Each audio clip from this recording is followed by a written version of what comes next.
Global Baba, we've been following your Christocentric teaching since 2015. Please, I need your counseling for my daughter. Her husband traveled outside the country to further his education, and he graduated successfully. My daughter was expecting her husband back home, but he kept postponing this, saying he's looking for a permanent job while he operated on an Uber business. Late last year, my daughter informed me that her husband said he's done a legal marriage on the advice and support of his church in the U.S., and that most of the church executives once went that way. My daughter said she told him she was shocked and upset. It was a unilateral decision. The man took, Global Baba, saying he would divorce that woman and that it was a good way to secure citizenship for them. Global Baba, he's still there. My daughter is in Ghana. They had their wedding after the customary marriage in 2011. As a mother, Global Baba, I'm sad and disappointed in this man. Please, we are Christians. My daughter is confused. She needs godly counsel. Thank you, and God bless you, sir. Betha in Ghana. Oh my goodness, so that's from Ghana. Those situations can be tricky sometimes. Yeah, it's really tricky. So now this man decides to get married for papers without the consent of his wife. And Global Baba, he's not alone. They all do it.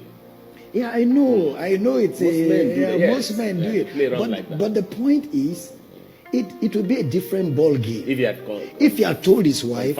Yes, would she have accepted? Yes, she would, because you're not saying I'm marrying her. Okay. You're just saying it's an arrangement. The Global Baba, why do people even need to do that? Well, again, it has to do with a number of factors. First of all, some of them, the problem is insecurity. They don't feel that they can succeed everywhere. They feel that there are some specific places where they will succeed, which is identity crisis, a lack of revelation of who you are. And you can never know who you are till you know who Christ is. So again, back to identity. But having allowed it to happen, my advice is simple. Does your daughter still love the man? Does the man still love her?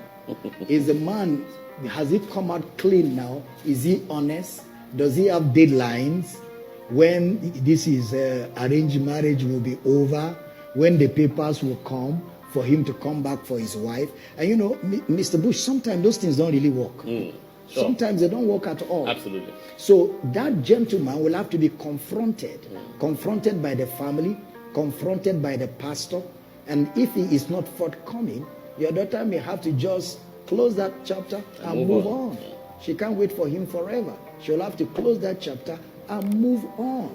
But if it comes up with deadlines, very realistic deadlines, and it comes up with repentance, it comes up with remorse, and he shows fruits of repentance, why not? Your daughter should wait for him, and they should work out something in bringing themselves back together. But sometimes these things happen, and those are the two positions. First of all, if he's not forthcoming and he's confronted and he's full of stories and he keeps not having any definite, then your daughter will not put her hand in the hands of an irresponsible situation and an irresponsible man.